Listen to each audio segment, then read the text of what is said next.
Yo, GM, man, I feel like I'm still in vacation mode. I've had Thanksgiving leftovers for the last like 3 days. Just Nice. absolutely living the life, man. Adam, how are you feeling today? Welcome back. That's the best. We didn't have we had just one bird, which apparently isn't enough for like 20 people to have leftovers. I got no leftovers, bro. No leftovers, no second day sandwiches, nothing, man. It was a bummer. Because usually there's tons, right? But I guess we miscalculated the amount of bird needs for proper amount of leftovers, man. That's why you got to do ham.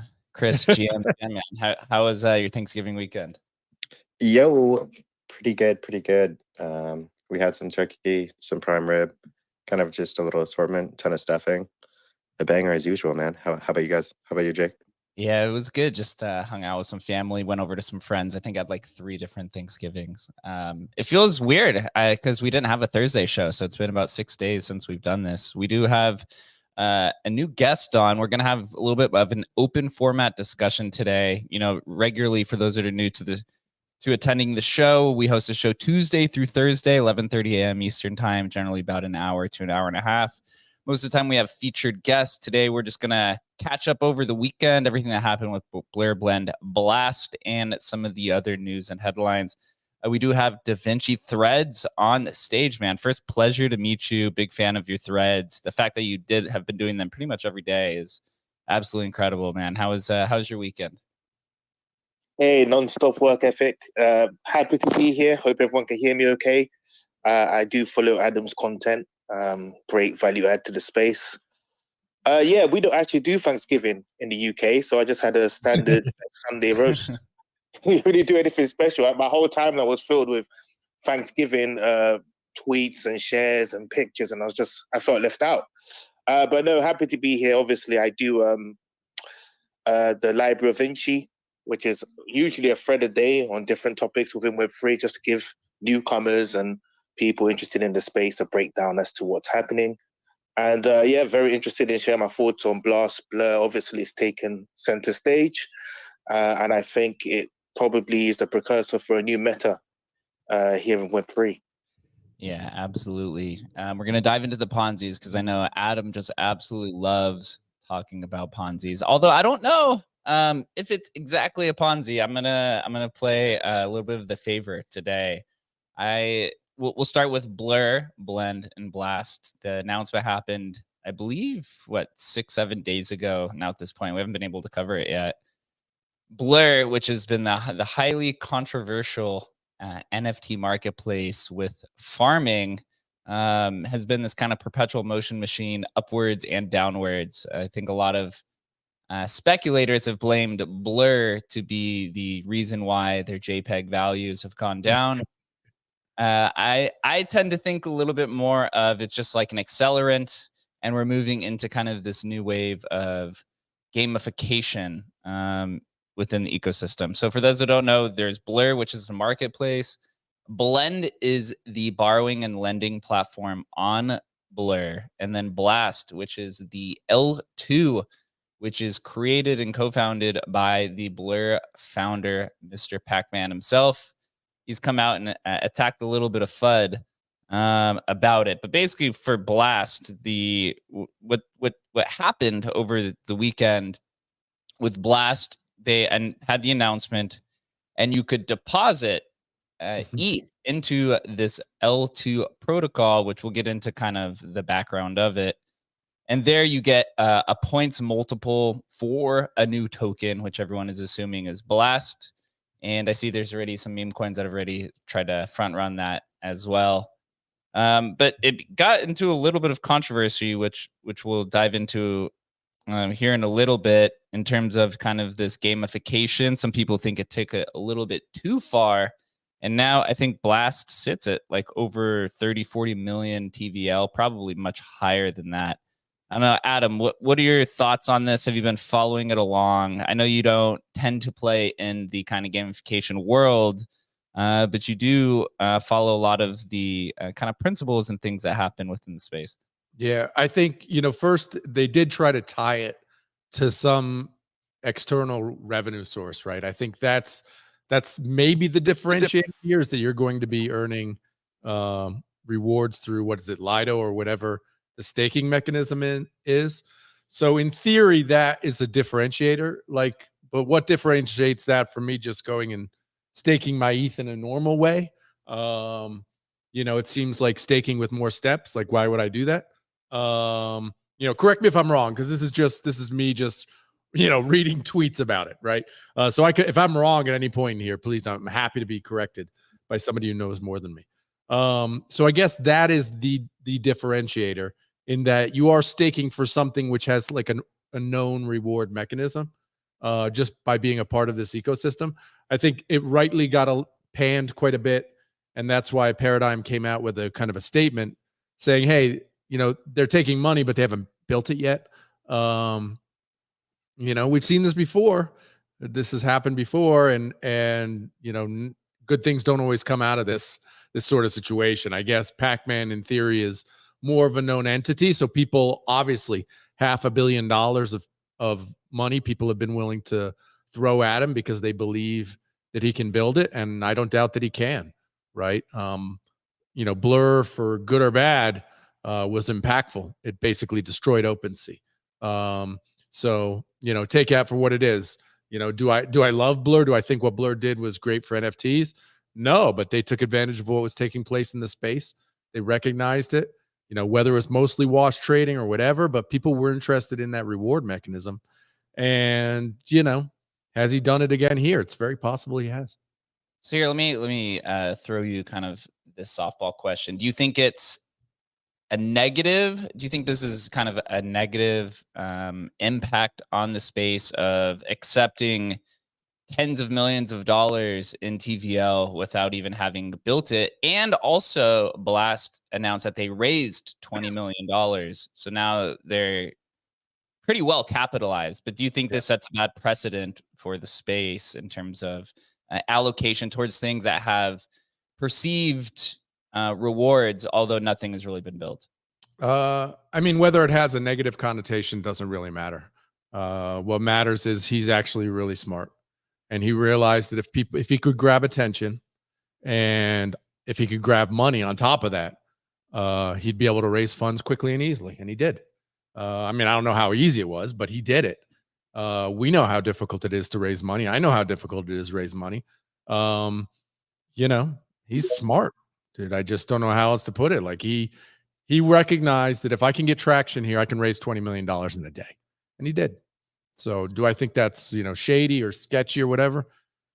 Not really. Not really. Look, $500 million says something.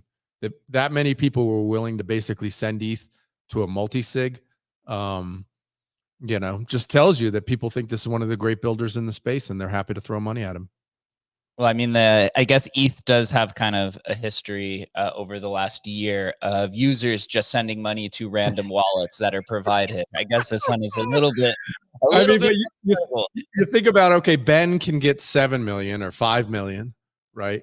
He got 500 million, right? So I think shows a little bit more, which person they have more faith in. They know Ben's just going to give him a shitcoin. This guy might actually get him an L2 that, wow, has built-in staking. Okay, maybe that is, it's a cool idea. Like, he took one very kind of simple idea, in native staking, and said, I'm going to build an L2 on this premise alone. Let's see how this rolls. And $500 million has been thrown at it. Plus Da Vinci, what's your take on this? I saw you had your hand up earlier. I know you are probably more knowledgeable about this than everyone here, based off of the type of research that you do in the space. What's your TLDR? Yeah, initially I wanted to give an overview as to, I guess, Blast L2 and how it came into being. So the TVR at the moment is over 700 million if you account for nearly 600 million sent to Blast itself, and then there's around 150 million in Blur staking, right? So the reason why I can give you some reasoning why whales and then smaller individuals are investing in this. But let's go back to the start of the protocol. So, yep, he's done a huge amount of numbers. His explanation shall we say, as to why he rolled out Blast was the fact that he saw inefficiencies within the L2 market because, individuals, especially smaller market participants, don't always or usually have a lot of ETH or stable coins laying about, right? And they don't have these invested in Lido or in Maker, Maker DAO, etc. Meaning you're losing out theoretically on 4 to 5% yield. So what Blast does is take that out of your hands in a sense where users send their ETH or stable coins, and Blast will automatically stick that for you on the back end without making it clear, shall we say, the marketing materials. And you will automatically each day will see your ETH or your stable coins automatically be updating in terms of interest. So the user doesn't really have to do anything. What Paradigm had an issue with was the marketing, right? So the marketing wasn't really clear as to the fact that as we speak today, there is no L2. It's a multi-sig wallet. We don't know who the signers are. And, there's quite a large risk profile in that sense where you're sending money into a black hole and hoping that Pac-Man comes out with another great, application or protocol layer. Okay. So I think Paradigm just tried to cover themselves because there's no way that, prior to investment, they weren't clear with, well, number one, how Pac-Man operates in terms of his aggressive marketing strategies. And number two, how he was looking to develop the protocol, right? Because he's going live, now in November, and it's clear the protocol's hasn't really begun building. It's nowhere near ready to go live. And we're looking at the middle of next year for that to be the case. So it's very difficult for me to believe that Paradigm weren't aware of this situation. So in any case, the major draw for individuals, for whales, the fact is they see it as a worthwhile risk to stake ETH they have staked anywhere in Lido, right? And have the opportunity to gain from a future Blast airdrop, which has been promised in the middle of next year. Secondly, if you have a large social following, it can be quite difficult to ethically leverage that following for money, right? But with the invite setup that Blast gives you, you can basically monetize your following through, should I say, a Ponzi type, a Ponzi type mechanic where the more people you invite, you earn a percentage of how much they deposit, right? And then they invite more people, and it goes on and on. Or I guess some people may call it an affiliate, an affiliate type marketing scheme. So whichever one you prefer. But that's a way to, I wouldn't say ethically leverage your social following, but basically sentiment is positive, right? So you're not going to be attacked by the timeline for participating in Blast at the moment. And then for smaller users, often, when larger influencers are shilling something and FOMO's there, they are interested. And what Pac-Man does really well is leverage gamification and gambling mechanics in a sense, right, to draw in degens. So his UI UX is always very simple. It's always a black box type of strategy where you're not really sure how much you're going to get out, but there's a promise of high level returns that are difficult to gauge.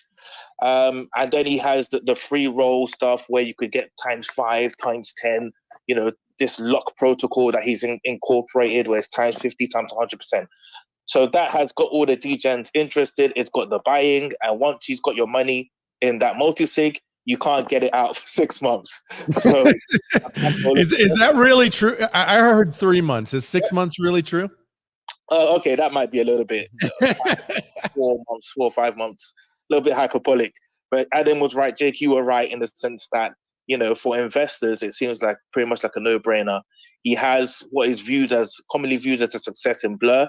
And he also needed another Ponzi type mechanic, I guess, to keep the Blur valuation up, right, for the end of season 2. And this has been incredible for that. So here, let's take it a little bit deeper then. What do you think the intention is behind what do you think the intention is behind a Blast taking in all of this, all these deposits, which is, now sitting over 500 million? Is there a possibility that all three of these protocols between Blend, Blur, and Blast could be potentially commingling funds? right? Although it isn't a multi-sig, right? They could theoretically say, hey, we have 500 million in this TVL, but we're just going to go use, treasury or the 20 million that was raised plus with all the Blur treasury. And we kind of use that as collateral to go do all of this kind of like Fugazi financials in the back end. Like why accept all of this capital for deposits when Blur is already so successful and is valued over multi-billions of dollars? Well, the first point is to prop up the current ecosystem, right? So without something else, a level of speculation or gambling for users of the Blur protocol to look forward to, the demand for the token was going to go through the floor. So on one side, you have a balancing act here where you want to keep individuals that invested early and have been farming Blur Season 2 for a long period of time, interested and invested in Pac-Man as a founder and the protocol as a whole. Secondly, this is a great use case and selling case to future investors and what have you about the amount of money and the amount of buy-in and trust and the number of users, I'll say your speech marks, right, that are looking to adopt or are currently participating in the protocol, because you still have the gamified front end. So you can argue to investors that you have, I think at last check, it was around 65,000 users currently interacting with the protocol. In terms of commingling funds, I don't think I'm in a place to speak on that. I can't really tell in terms of motivation for Pac-Man, and I don't really want to speculate in that respect. But I will say that from his actions previously, I think number one, Pac-Man works for himself and his team, and he's someone that aggressively vampire attacks other protocols and other competitors, which is, that's business, that's fair enough in a sense, but I don't think he would compromise for the good of Web3 as a whole, shall we say. He's for the good of his team and for the good of Pac-Man. And this new protocol massively vampire attacks other L2s within the Ethereum ecosystem. Vampire attacks, man. The age-old tradition brought to you by Sushi Protocol. What's up, Father? Yeah, Da Vinci, thanks for breaking that up. Now I also understand everything, except one thing. I mean, how can you be liquid? I mean, there's so many NFTs out there at good prices. How can you have liquidity laying around with kind of like hocus pocus? I don't have any of that. So, but thanks for that. I'm always a bit lost. But I mean, what do you expect if you have a name like Pac-Man? I mean, that's what you eat. That's what you do, right? Eating others up, eating your competitors. That's what the name is saying. I mean, the name is a program. Yeah, I agree as well. So, Pac-Man, he went on a thread and he said the reason why he created, and I'm paraphrasing it here a little bit, the reason why that he went on and created Blast was he saw kind of a handful of these scaling issues and issues on layer 1 that wanted to be, and he wanted he wanted a better environment for people to participate in. I was like, where did you go, Adam? Just for you guys who aren't watching the stream, I'm messing with the layouts, and Jake, I just made Jake take a moment and think he lost me on the stream, but I'm here, bro. So Pac-Man, right? The intention of what he said outside of the capitals, he wants to scale Blur and he wants to create more innovative products that are more efficient. And so there's going to be some sort of integration in the future between Blur and Blast on the L2 layer. And I'll present you this question, and then maybe we can make some rounds. Does that become a risk of centralization where you could essentially have the top marketplace and potentially the top L2 owned by the same team? Is that any cause of concern? No, of course not, bro. And I'm sure they won't commingle funds either. Come on, man. Of course, yeah, it's obviously a big concern. And look, I mean, we've talked about it when Coinbase released their own L2. Is it a concern? Of course, it's a concern. I think we actually talked about it on this show too, about Coinbase. It was the same deal. Like, you weren't going to be able to take your money off for 3 weeks or something like that. Correct me if I'm wrong, but it was something like that. Looks like Pac-Man's like 10x that. So now it's 3 months to get it out.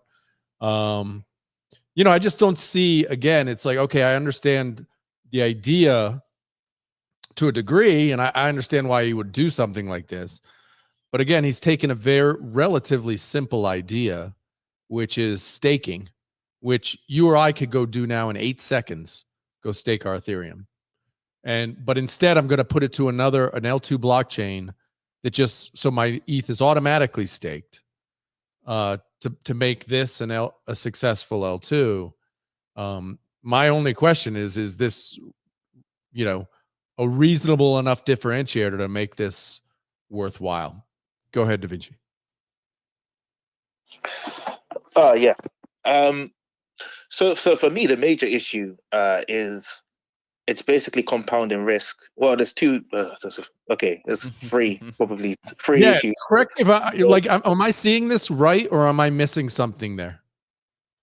Okay, so the first point is they at the moment, right? They're just taking in ETH and stable coins to a lesser amount, because you can also deposit stable coins, and they're just restaking that in Lido and make a DAO, which is pushing Lido very close to that 33% threshold, right?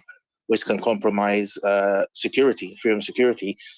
I think it's a little bit, not a little bit, it's lazy of them to not at least just create their own staking protocol for ETH. Why wouldn't they have just done that and said, hey, we're making our own staking protocol? Well, because it's a bit more work for, Okay. I guess, minimal payoff, unless you care about. So this conversation goes in two ways, right? On one side, you have the ethics and the ethics of Web3, your security, your thoughts on security and your risk profile, and on the other end, you have the marketing, the financials, and the ability to garner users. Okay, so if we look on the second end, there's a large reason why people are buying Blur and people are staking here. There's quite a high chance that you're going to make, whether it's 20-30% on top of your initial principal when the airdrop drops for Blast initially. Okay, I think the idea itself makes sense to an extent. There is a gap here where it's kind of simplifying the front end for users. A lot of users actually, less complicated or smaller users, they don't stake their ETH. So they're losing out on principal every day anyway, right? So to have this, you could say, front end where it automatically stakes for you, and then you're consistently earning interest while being able to utilize different applications on Blast, that's a major, from a user standpoint, right? It's a very easy sell, and it's a step function progress. But there's reasons why other L2s haven't done this previously, and that's because of the security concerns, because you compound security to have a whole protocol, a whole L2. This is not just an application. You have a whole L2 that is restaking the funds on that protocol in another function. Yeah. So that's why people have thought about this before, and that's why they haven't done it. But I would also say for Pac-Man, it's a very smart thing to do, because you can continue to create, I don't want to say Ponzi's, but you can continue to create applications on top of that L2 with different tokens, with different use cases that roll on the interest, shall I say. Yeah, I think, and maybe if somebody in the audience is more knowledgeable on staking, just raise your hand. Love to have you up here. But my understanding of staking, and this is one reason, like you said, most users don't stake, is there is inherent risk in staking, right? There's risk to the staking protocol or pool that you're using being compromised. It's not, it was honestly the feeling, and it was sold to Ethereum users. Like I myself, 2 years ago, when I was like, man, if I just get 32 ETH, I'm set for life kind of thing. That idea was sold to the Ethereum community. But now it's pretty much understood that you could do that. You could even run it in your own house on your own server, but you are at risk that something could go wrong and you basically could lose all your ETH. There's like this inherent risk to staking. And again, correct me if I'm wrong, guys, but that's a little bit terrifying, and to think that an entire L2 is built on this idea, is a little bit, it's like terrifying. I don't know. To me, it's just, with all the hacks and stuff we've had, it just seems like a little bit crazy. I don't know, I- but that's me playing devil's advocate. What do you think, Jake? You know, I would go out and say that this is a much better situation than previous kind of yield bearing protocols, because the yield is real in this point, right? You're using MakerDAO's T-bill system, and you're also using Lido's or Ethereum staking model through Lido, I believe. So that yield is real, at least for the majority of it, right? They could be shaving a few percentages and doing something on the back end to kind of make that the 10% that they've been guaranteeing. For me, I try to look and kind of step back and look at like the bigger picture. So now they have 3 products, or they'll potentially have 3 products between Blur, Blast, and this Blur, Blend, and Blast, right? And eventually there's going to be 2 tokens in this kind of ecosystem. You have the Blast token and you have the Blur token. Whereas the Blur token really has no utility so far. They did create a foundation, which I noticed, which is where you stake your Blur so that you could get this points for the season 3 airdrop. And they said that they're going to do, or their plan is to burn some of the Blur, and then they also have intention to use Blur as kind of this, I guess, discount system, which at that end of the day, that's nothing new. There's tons of protocols over the 10, or I guess 10 years in crypto since you've had kind of these like L2s pop up, beginning with Counterparty, where they're either burning tokens to kind of prop up the price or to increase value, or they have or you have this discount system, which is what FTTT was. This is what BNB was, right? So there's really nothing new there. Also, they're a US company, so I think that's why they created the foundation, because burning and staking are like 2 of the things that the SEC claims to become a security. So if they prevent themselves, or they could kind of, surround themselves or insulate themselves with the foundation. But what else is there to do with the Blur token? There's really nothing that I see besides hope the number continually goes up. But then now you'll have the kind of this dual token system, which if you look throughout the history of protocols or crypto protocols, whenever there's a dual token system, it's been pretty much just down infinitely, right? Axie Infinity tried to do 3 token system, and that just basically imploded the entire system. There's been a handful of attempts at this. They could be doing something innovative, but to me, it's like what else is there to come outside of just a yield bearing token? Maybe that's all they need for Blast, and maybe Pac-Man is looking at this as 2 separate things, although he said that he wants to use the L2 to scale Blur, but also wants to encourage innovation on the product. So let's move to kind of this L2 situation. We had Vitalik came out pretty recently, within the last few weeks, maybe the last month, and mentioned that the layer 2 ecosystem has scaled much differently than he anticipated. He said he wanted kind of this, think, what is it, heterogeneous, where he thought they would all end up being the same, and it's become this kind of homogeneous kind of ecosystem where all of the L2s kind of have their own variation, right? You have like Polygon that's kind of gone into the ZK ecosystem. You have Optimism and Arbitrum and now Blast. And so they're all kind of competing for each other with their own variation. What is the incentive, or what type of projects do you think will find their way to Blast? Is it going to be mostly just financial products, or is it going to be all kind of Ponzi's, right? You're kind of setting this foundation on this layer 2, that the base layer is this yield bearing kind of idea. And that's going to attract a certain type of project, or a majority of it. You kind of see this happen across all blockchains, is whatever the foundation of that blockchain is that kind of community that comes around. Chris, I know you have a pretty strong knowledge in, just finance and token incentives and models. What's your thought on Blast, and what type of community that it may attract, or what type of utilities do you think Blast will present itself? We'll say maybe 6 months to 9 months from now, after kind of everyone has received their 10% yield. Yeah, I think they have a pretty strong approach here. I think Paradigm brings reputation, and they obviously brought a ton of capital. So when you think that they overnight raised maybe 500 million, how much of that is actually new capital or user capital rather than kind of just paradigm capital? So they bring a ton to the table, and it's more of a way of just vertically integrating a brand into kind of a calm user interface. So it kind of gives users like a more friendly approach to a lot of these protocols. So I think instead of, having to go through XYZ layer 2, XYZ lending protocol, you kind of have an option to basically have a more friendly approach to all these different kind of protocols.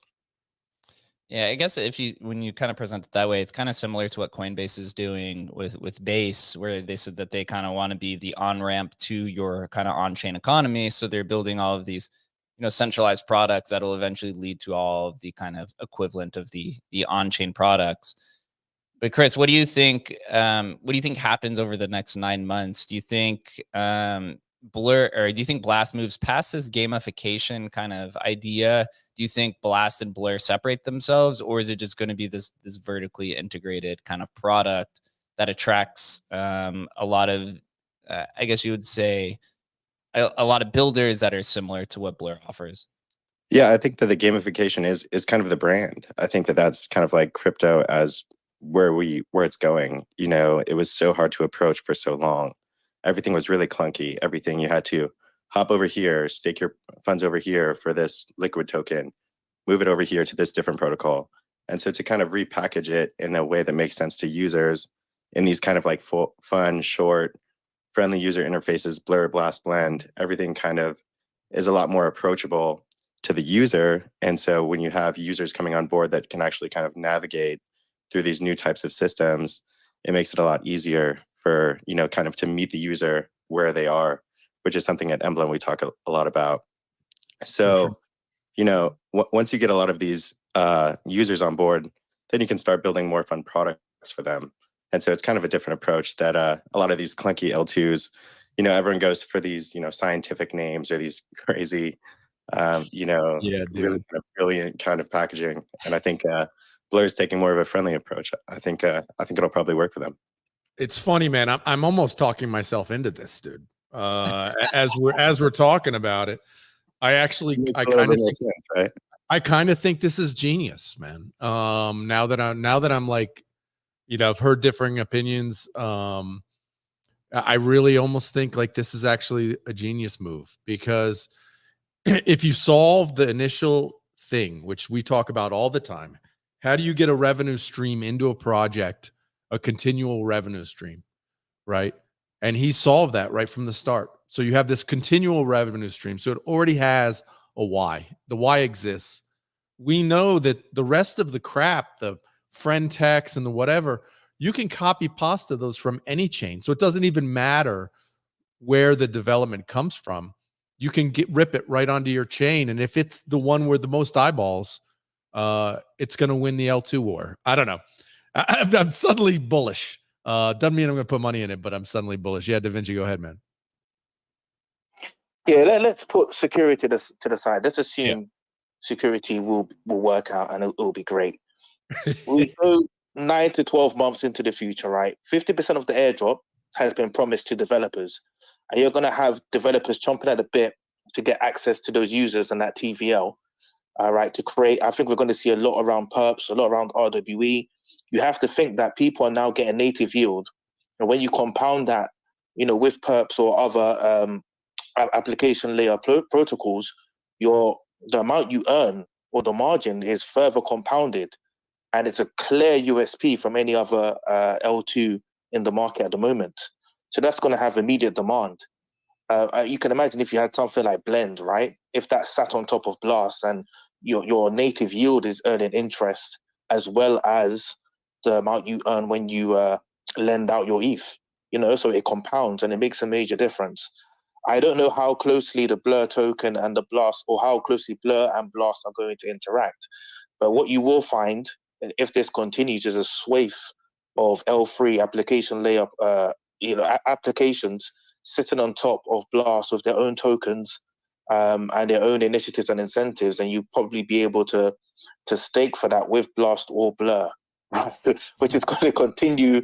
It's going to continue the momentum, right? So if they get this right, they can really spark up a very large ecosystem of L3 applications, and I think it actually is the precursor for a whole new meta for L2 when we go into the bull market.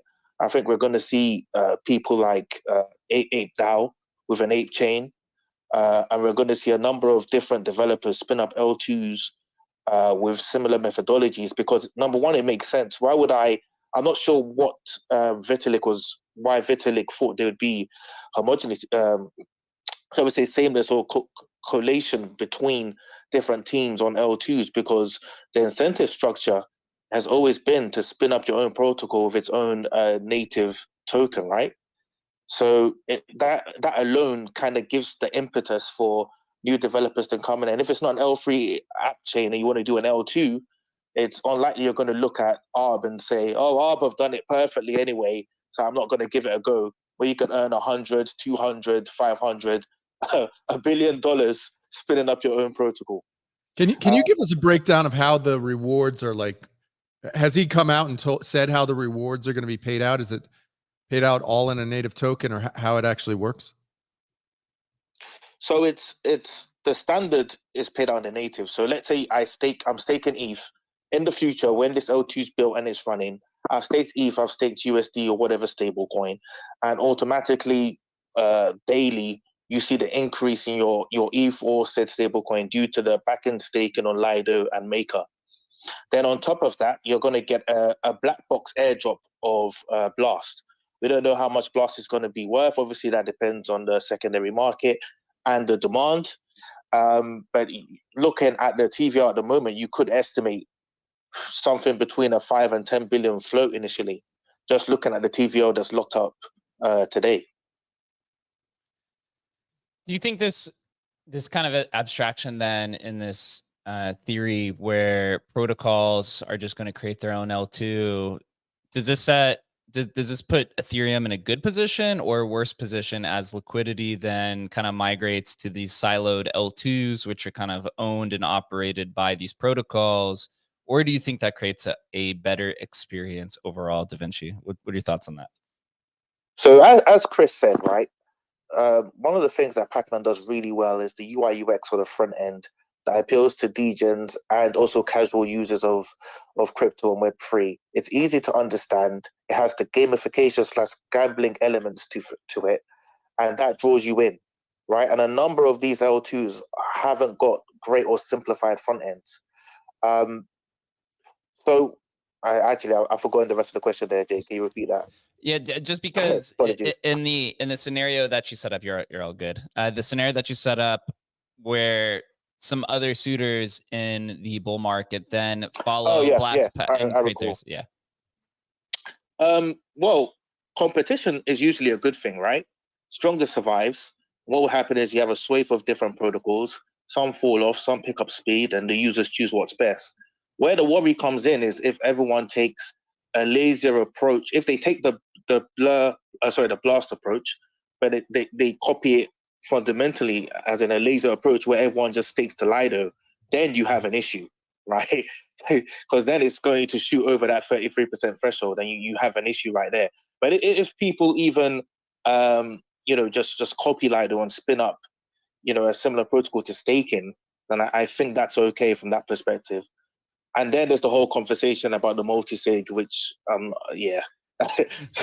having a multi-sig, standalone multi-sig, we don't know the signers. That's a very big risk factor, So hopefully these future L2s don't copy it like for like, but I'm sure they all like the look of the earning automatic interest on your principal. Yeah, I just kind of think of it in this way, in this kind of comparison of everything's being inherited from the layer one. The yield is the security, the users, right? The community, social consensus. Ethereum's kind of in this weird predicament. First, it's been kind of lagging in terms of value compared to everything else over this last few months. Its biggest competitor is Solana, which is this monolithic blockchain. It's all on the L1, right? It's easy to use. It's faster. Ethereum's solution to scaling is to create L2s. But again, Vitalik thought, right, they'd all be similar. So it'd be this easy way to have users go back and forth. But in this scenario, now you have Blur that owns Blast, and you're going to have all these other protocols that are going to create their own L2s, right? You could see this scenario where there's 50 to 100 or more L2s. My question and just my curiosity is like, is that a good thing for Ethereum? Does that make it a better user experience? Does it abstract all of the users away just because it becomes too confusing? Or is that kind of just the culture of Ethereum, where it's always continually improving and changing, and that's just kind of something that you have to get used to and kind of adopt that mentality? Chris, what do you think about that? Yeah, I think that's kind of the question is where the value is going to accrue. That's always kind of been, no one knows for sure how it's going to end up. But the bankless guys talk about it a lot, that Ethereum is just more of a settlement letter, full-on settlement letter to all these kind of L2s, L3s, whatever it may be. Is that the right approach? It's kind of to be seen. I don't think that it lagging, in recent times is too much of a call for concern or even super relevant. I think that Solana obviously got pretty beat up, over the last year. And I think that was kind of more of a mean reversion, kind of like a, coming back to life type of rally. And I think that Bitcoin with the ETF obviously has a lot of momentum. So Ethereum just didn't have like that super strong narrative going into the early stages of the market that we're at today. But I do think that there's a lot of work to be done, right? Nothing's set in stone. And where the value will ultimately accrue is definitely up for grabs. So I think that Blur, Blend, and Blast, I think it's a good thing for the ecosystem. I think, having a common ground where people can go and build applications and feel comfortable moving around rather than all these siloed, different singular protocols kind of exist. I think that makes a lot more sense. So I think we're on, step in the right direction. Kind of when you zoom out and you look at the foundation of this, it all begins kind of at the NFT marketplace and kind of the proliferation of NFT adoption. To me, there's clear signs showing that we're moving to tokenomic and gamification model versus these kind of traditional marketplace fee models, as royalties officially are set to 0 on Ethereum, I believe March 1st, 2024. Right now, everybody who has a project, you now have to go find a new platform to live on, whether you go create your own marketplace and platform, right? Or you have to release a token alongside your project to then kind of fight for revenue. But on the marketplace level, when you look at, I guess the 3 or 4 last standing ones, right? You have OpenSea that just has a marketplace fee. Who knows if they're ever going to release a token or not? They wanted to do an IPO. Who knows if that's still on the table or not? It seems like they're now kind of pivoting and focusing on creators, but not from the royalty standpoint. It seems like more like beginners with their creator studio. You see LooksRare has its own token. It's really pivoted to this like Gamblify ecosystem, which, has been kind of fun to watch. And they have their own token. X2I2 is kind of just like falling off a cliff. They do have X2Fi though, which is like their NFT Fi platform. And then you have Blur, right, which has its token. It has 0% fees as of now. It's all along this gamification kind of models, introducing all these types of financial products. What is the future of NFT marketplaces? Like, what is does everything become this tokenized kind of tokenomic models where now every marketplace is going to need to have kind of a tokenomic expert, or will we be able to go back to kind of this standard fee model, which I think is what OpenSea is trying to cater to, is just beginners? Because as we know in crypto, right, anytime you try to tell your friends about crypto and you start explaining tokenomics, they just tell you to shut up and they walk away, right? They roll their eyes. So it seems to me that's kind of where OpenSea is headed more so. And then Blur is just catered really to the degens who really understand and want to participate. Dogfather, what's on your mind? Yeah, I think we should not forget Magic Eden. So they are like pretty innovative. So I was always fading them because they were like on Solana, but they're pretty aggressive and pretty successful in the ordinals market. So, and there are still fees, right? So I think 2% or so to earn because it's like an early market. So there you can still earn some money. probably if Blur would enter the market or some, I don't know, OpenSea, then more competition would mean lower kind of marketplace fees. But if you're new to market, you can still earn some decent money. And in the more mature markets where you have more competition, you earn less. I mean, I think that's like standard economics. So I'm really looking forward to how the Bitcoin ordinals market, what kind of role they will play.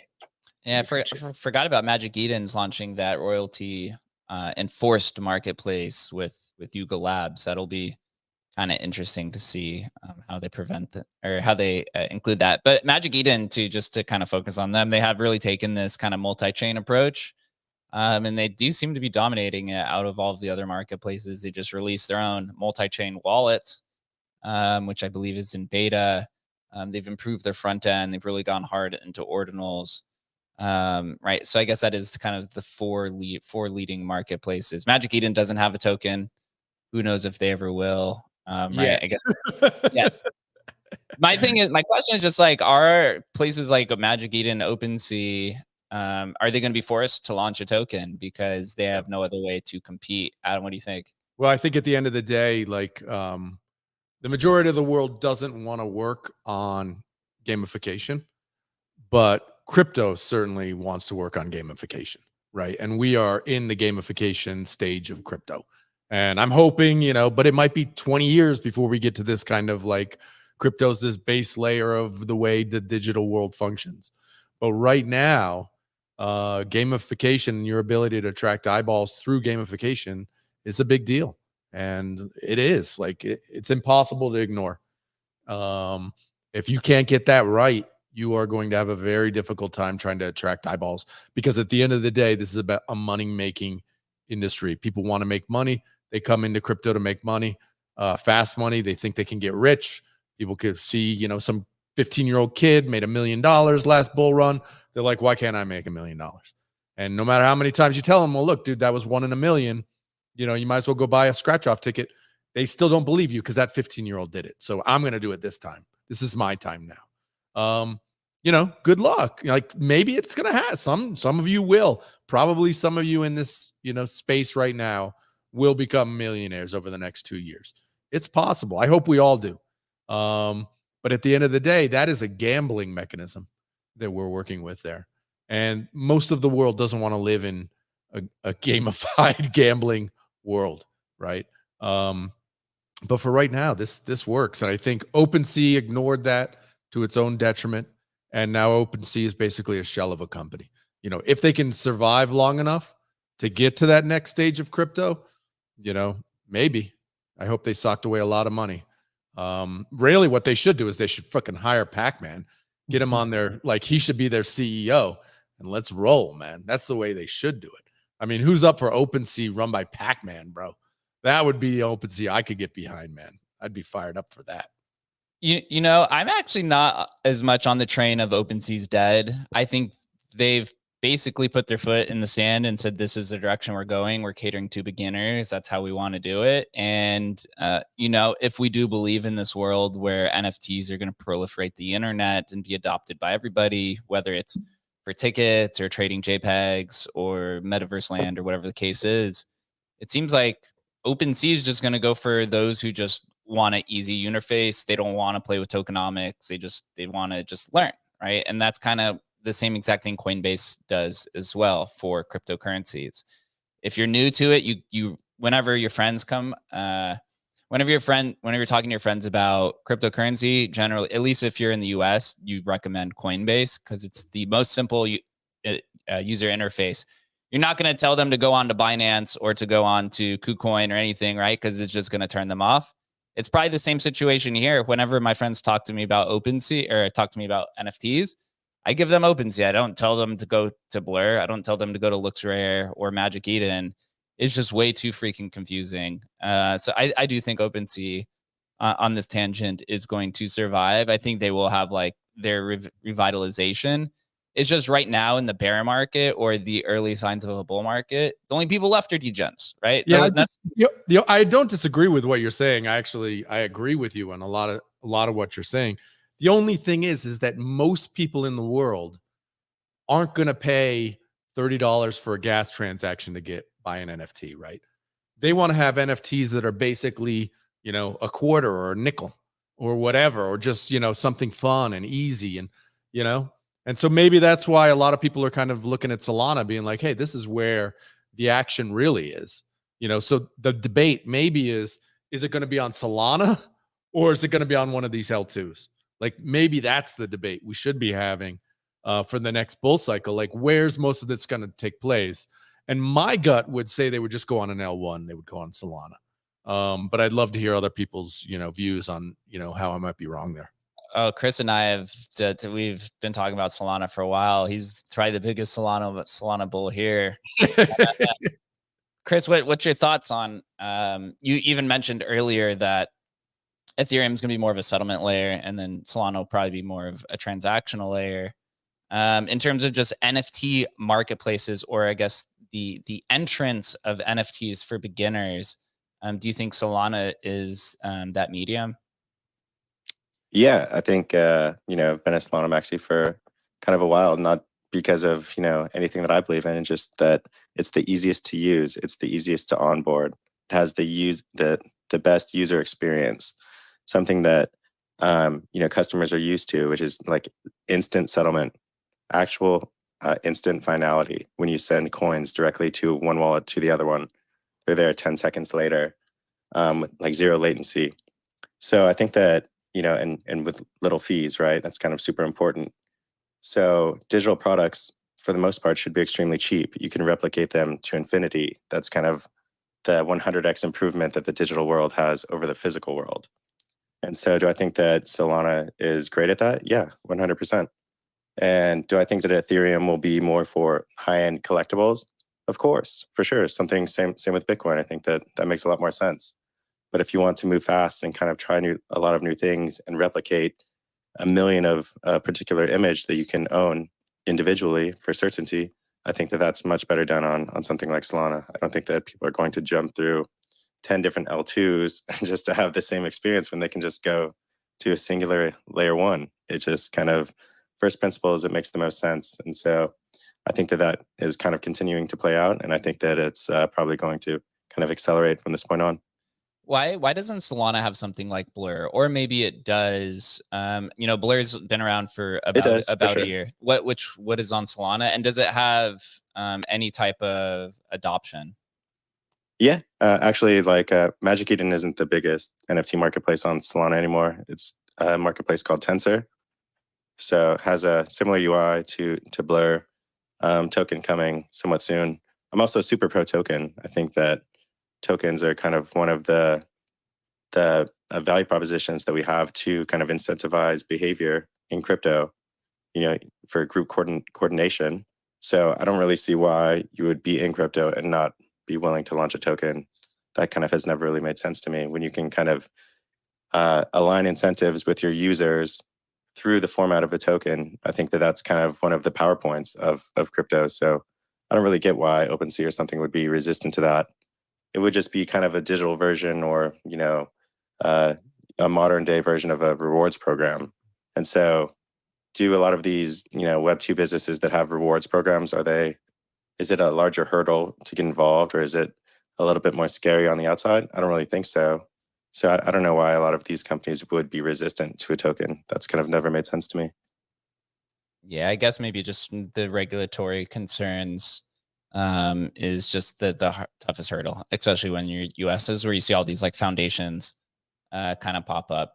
So do you think then on Solana, do you think you'll get something like Blur farming, or this bid farming and gamification? I don't follow Solana too much, but from what I see, it doesn't seem like there is the type of degen gamification that we see on Ethereum. Do you think that's just because Solana is just hasn't been around as long, and the culture has kind of gone a different direction?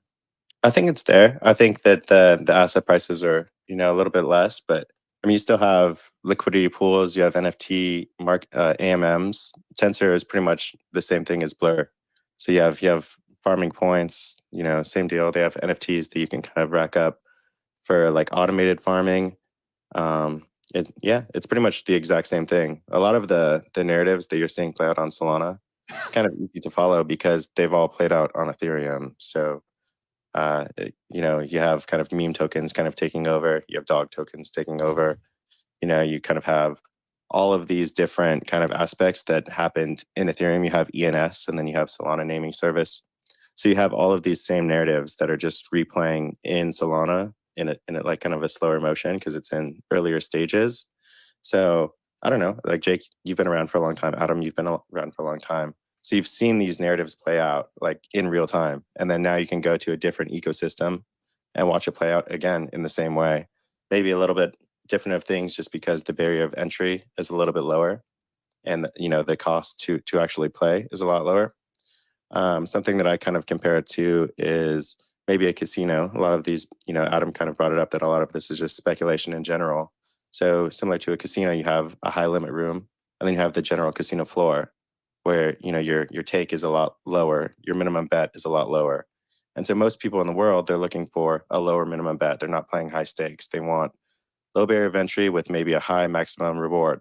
And so that's where kind of the difference in the ecosystems might be a little bit more obvious. That was a very good explanation. Appreciate you for that. I'll present this last question then. Where I guess Pac-Man, he came out and said outside of scaling some of the products he wanted to release is something like NFT perps, which if that's just adding leverage to the ecosystem, but it is kind of adding additional functionality and utility to NFTs.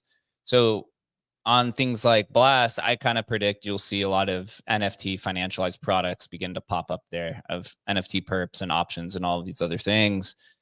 Do you think that the addition of all of these NFT financial products points NFTs in a direction towards financializing the degen casino versus actually adding utility and trying to use NFTs to kind of better humanity in this way of like improving ticketing systems, right? Or improve or artist royalties. As we know, the crypto community is heavily monkey see, monkey do. And once a narrative takes off, it's really hard to kind of put that back into Pandora's box. So for this last question, I'll start with Da Vinci. What are your thoughts on that as Blast and Pac-Man wants to create all these NFT financialized products? Is that a good thing or a bad thing for NFTs? I've come to terms with the fact it doesn't really matter what I think, in a sense. I've just come to terms with it. The market's going to move in the way the market wants to move. And quite frankly, this will happen. It is happening, and it will continue to do so. I personally am not a big fan of NFT fractionalization or financialization as a whole, because I like NFTs being non-fungible, right? And maintaining their uniqueness. And we look at a little JPEG, and one JPEG looks different from another, and we partly buy due to the visual look of said JPEG, rather than it being completely financialized. But that's the way things are going. People are going to be able to, they can now anyway, long it, short it, which will make the market more volatile. We've already got loans against it, etc. I guess that one plus for fractionalization or loans is the capability to have a lower barrier to entry, in terms of getting a piece of an expensive brand at a lower price. But then again, a lot of these NFT projects are now bringing out tokens, which is that on-ramp. So it's, slightly counterintuitive in that respect. I think in relation to OpenSea, they're in a tough situation from a regulatory standpoint, and that's why they're not really able to, or haven't been to date, able to tease or roll out a token. And Pac-Man being like CEO of OpenSea, I don't know what he do over there. There's no token. How's he going to supervise user behavior? There's no token yet, my friend. There's no token yet. Yeah, I mean, if they can get around the regulations, but they've got a lot of mainstream investors, and it looks like it's difficult. It's tricky for them. But I will say, of OpenSea, they made a major mistake not championing royalties and sticking to that narrative, because at least that narrative completely opposes what other things on the market, right, with Pac-Man, etc. And you'd have the support of creators. So as someone mentioned, Magic Eden's taken that burden upon themselves, partnered with Ape, and OpenSea have alienated a number of large NFT projects. They don't really have a clear USP at the moment, except for I think Jake said simplicity of onboarding and a user interface, I guess, which is helpful. But they're just like a worse Blur at this point, right? You pay more for the same product, and it doesn't really work. So I think they've got to look at that. Someone said in terms of mainstream adoption and gas, ETH, Solana. I think with ETH, with Bitcoin, etc., even Sol, most of the NFTs are priced much higher than the average mainstream individual that works a 9 to 5 is going to want to pay for a JPEG or for a digital product. So I mean, with Ethereum, if you're buying a Fidenza, you don't care what the gas price is, right? If you're buying a project, and even if it's 0.5 or above ETH, like that's $1,000. So the ordinary layperson, I don't think is going to be participating in those ecosystems. Solana, I don't know if Solana goes far enough to pick up, mainstream adoption in the way people see. I see this battle as a battle for people who are in the ecosystem or who adopt crypto from a native perspective. But for individuals that just want to pay with a credit card, etc., I assume it's going to be something, well, maybe Polygon. I think it's going to be something like Amazon marketplaces or something that some sort of Web2 conglomerate is going to come in and to just make it incredibly easy, where all of the crypto and blockchain and backend is completely hidden. Yeah. But they're still NFTs, and anyone in the mainstream can get involved. They go to the website, they pay, and they don't even know it's coming to a wallet in all intents and purposes. I think that's a likely future. Yep. It's Very well really, said. really interesting takes there. I can't say as I disagree with any of it. I don't know if, we're constantly on the lookout for what's the thing that's going to be the next, bull market trigger, looking for that next, okay, what NFTs were 2021, they blew up. They connected with regular people, came into the crypto space because of NFTs. Do we think an L2 is going to trigger that? Like, probably not. But is something built on an L2 trick? Does that trigger it? It's possible, but it could just be as possible that something on Solana, right? Or something on Ethereum, or something on Ordinals, right? It could be on any of those. Yeah, I don't know, man. Still looking. Yeah, if anything, I think the bear market's shown that the three chains between Ethereum, Bitcoin, and Solana are kind of the main three which houses, I don't know, 80-90% of the community. And it's a competition between them, but they've all kind of taken their different approaches, right? Ethereum is kind of the settlement for smart contracts and kind of this, I guess, experimentation. This is kind of where the culture is built. Its biggest outsource, or I guess say export, is generally new types of innovation. Solana is going to be the transactional layer, right? Cheap fees, easy to use. And then you have Bitcoin is the largest name brand, which is now going through its own, I guess, second renaissance in terms of innovation. So between these three, as long as you're dabbling in both of them, you're probably going to be on the right spot, or something else could pop up. Yeah, right. Who really knows?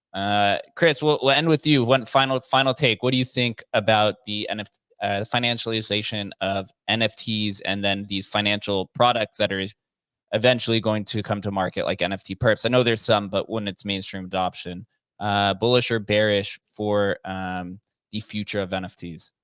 For sure. I'm a super fan. I think that capital markets and capital efficiency is how a market goes mainstream.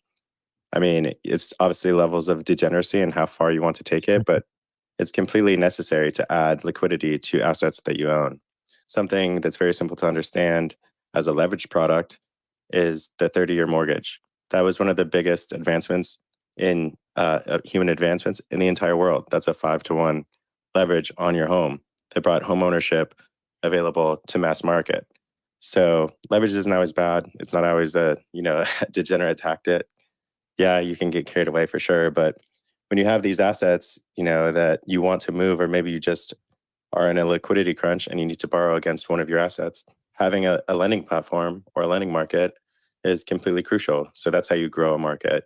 You don't always want to have a fire sale every time you want to sell a mid-tier Bored Ape or whatever it might be. Maybe you just want, a 2-week or 1-month loan on it or something like that. So leverage at the end of the day, it's always about how far you want to take it in terms of degeneracy, but it's absolutely critical for a market to mature in advance. Boom. Well, I think we're in for a fun 3 to 6 months, to say the least. When the Blast token comes to market, you got the Blur token. How it'll all mix, I guess you could say it'll blend together, right? Bro, I can't wait for us to get the rare Pepes over there so they can, create their DeFi platforms and everybody can start, staking their rare Pepes and doing all sorts of crazy stuff. It's going to be awesome, man. Yeah, if anyone's in a good position, it's us at Emblem Vault. As long as we don't fumble the bag, we'll be able to take NFTs to whatever platform you want to go import that value. So, Da Vinci, first, I appreciate you for coming on, man. This is the first time we got to talk on a Spaces. I've been a big fan of your threads. I really, really appreciate you for your time. Oh no, yeah, really enjoyed it. Very considered conversation. I like the different takes. Well, all of you had very valid and strong points, and it was great to share my reasoning. Because a lot of the time, you put out your thought process, and you're able to sharpen or refine what you think by listening to other learned individuals in the space. Yeah, absolutely. Well said. For those that don't know, we host this show Tuesday through Thursday, 11:30 a.m. Eastern Time. It's compiled of interviews, headlines, news, topics. Tomorrow is our Pepe show that we host every Wednesday. We're going to be featuring 2 of the original rare Pepe scientists, Bench and Sean Leary. We're going to be talking about the $110,000 rare Pepe Nakamoto sale to Gordon Goner, the one of the founders of Yuga Labs. We'll also dive into Pepe and the updates of everything with the OGs. Make sure you follow everyone on stage. Follow Da Vinci. Great content. Myself, Adam, Emblem Vault, and Chris, we work at Emblem Vault trying to take things cross-chain. Dogfather as our favorite contributor, everything ordinals. He is the man to follow. And until next time, guys, we'll see you tomorrow at 11:30 a.m. Eastern Time.